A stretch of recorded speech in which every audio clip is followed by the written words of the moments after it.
Hi friends, welcome to Tastytastysamayal. இன்றைக்கி left over இட்லியை வச்சு கொத்து இட்லி எப்படி பண்ணுறதுன்னு பார்க்கலாம். இதுக்கு தேவையான பொருட்கள்: இங்கே ஒரு மீடியம் சைஸ் வெங்காயம் சாப் பண்ணி வச்சுருக்கேன். ஒரு மீடியம் சைஸ் டொமேட்டோ எடுத்து கட் பண்ணிக்கோங்க. ஒரு டேபிள் ஸ்பூன் அளவுக்கு இஞ்சி பூண்டு பேஸ்ட்டு, கொஞ்சமாக கருவேப்பிலை. இட்லி ஒரு 3 இட்லி எடுத்துக்கோங்க. 2 நாட்டு முட்டை.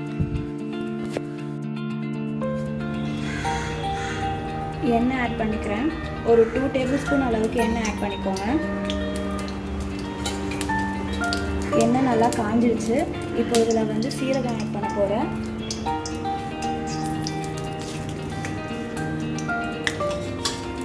நல்லா பொரிஞ்சிடுச்சு. இப்போ இதை நம்ம கட் பண்ணி வச்சுருக்க ஆனியன் ஆட் பண்ணிடலாம்.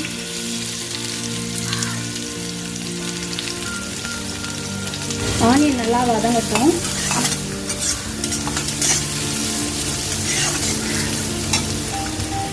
ஆனியன் நல்லா வதங்கிடுச்சு. இப்போ இது கூட 1 டீஸ்பூன் அளவுக்கு இஞ்சி பூண்டு பேஸ்ட் ஆட் பண்ணுறேன். இஞ்சி பூண்டு பேஸ்ட்டோட ரா ஸ்மெல் போகிற அளவுக்கு வதக்கிக்கலாம்.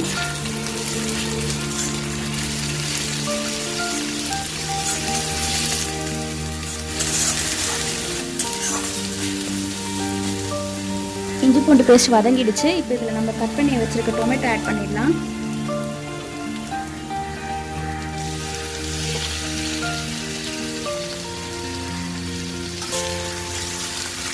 தக்காளி நல்லா வதங்கட்டும்.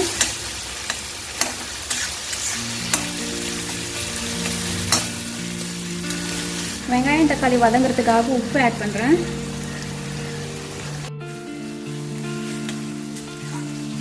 தக்காளி நல்லா இப்படி குத்தி விட்டுக்கோங்க. நல்லா ஸ்மாஷ் ஆன மாதிரி வதங்கணும். தக்காளி நல்லா வதங்கிடுச்சு. இப்போ இதில் மஞ்சள்தூள் ஆட் பண்ணுறேன். 1/4 டீஸ்பூன் போல் மஞ்சள் தூள் ஆட் பண்ணிக்கோங்க. சீரகத்தூள் 1/2 டீஸ்பூன். கரம் மசாலா தூள் 1/2 டீஸ்பூன். சோம்புத்தூள் 1/4 டீஸ்பூன். சோம்புத்தூள் சும்மா ஃப்ளேவருக்கு தான் ஆட் பண்ணுறேன். இந்த சோம்புத்தூள் ஆட் பண்ணும்போது சூப்பரான ஃப்ளேவர் தரும் நம்ம கொத்து இட்லிக்கு. வெறும் மிளகாய் தூள் ஆட் பண்ணுறேன். 1/2 டீஸ்பூன் போல் ஆட் பண்ணிக்கோங்க.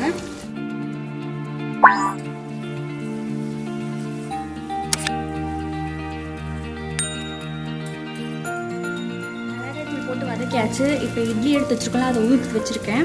அந்த உதுத்த இட்லி இது கூட ஆட் பண்ணிடலாம்.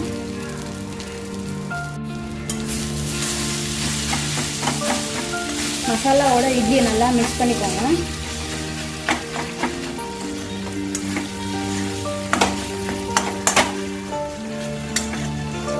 கொத்து பரோட்டா சாப்பிட்ருப்பீங்க, கொத்து சப்பாத்தி சாப்பிட்ருப்பீங்க. பட் ஆனால் இந்த கொத்து இட்லி அதை 2 விட செம்ம சூப்பராக இருக்கும். நீங்கள் இது கூட சிக்கனோ இல்லைனா மட்டனோ கூட ஆட் பண்ணி செய்யலாம். நல்லா மிக்ஸ் பண்ணிவிட்டு இந்த மாதிரி நல்லா கொத்தி விட்டுக்கோங்க. வெஜிடேரியன் லவர்ஸாக இருந்ததுன்னா இது கூட நீங்கள் காய் இல்லைனா பன்னீர், மஷ்ரூம் அதெல்லாம் ஆட் பண்ணிக்கலாம்.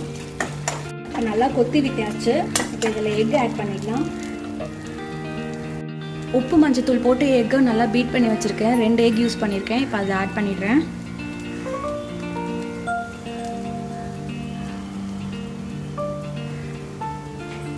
ஸ்டவ் ஃபுல் ஃப்ளேமில் வச்சு நல்லா மிக்ஸ் பண்ணி விடுங்க. எக்கு நல்லா வெந்த உதிரியாக வரும் உங்களுக்கு.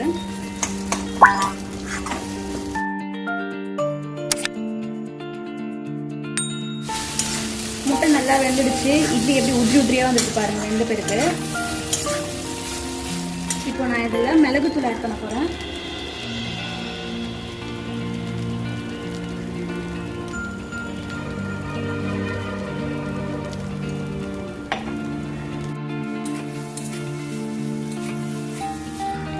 ஃபைனலாக 1 ஸ்பூன் அளவுக்கு நெய் விட்டுக்கிறேன். நெய் ஊற்றும் போது பார்த்திங்கன்னா அரோமா உங்களுக்கு சூப்பராக இருக்கும். டேஸ்ட்டை என்ஹான்ஸ் பண்ணி தரோம். நெய் ஆட் பண்ணியாச்சு. இப்போது வாஷ் பண்ணி வச்சுருக்க கறி லீஃபு போட்டு கார்னிஷ் பண்ணி ஸ்டவ் ஆஃப் பண்ணிடலாம். ஃப்ரெண்ட்ஸ், சூப்பராக கம்மன்னு கொத்து இட்லி ரெடி ஆகிடுச்சு. எனக்கு அப்படியே வாசனை ஆளையே தூக்குது. என்னால் வெயிட் பண்ண முடியல டேஸ்ட் பண்ணுறதுக்கு. இங்கே பாருங்கள் எவ்வளோ உதிரியாக சூப்பராக வந்திருக்குன்னு. ஸோ நான் இப்போ சர்வ் பண்ணிட போகிறேன். இது கூட நீங்கள் மேலே வந்து சாப் பண்ண ஆனியன், பச்சை ஆனியனை தூவி சர்வ் பண்ணலாம்.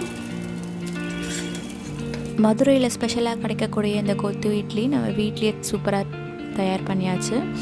நீங்களும் இது உங்கள் வீட்டில் ட்ரை பண்ணி பாருங்கள்.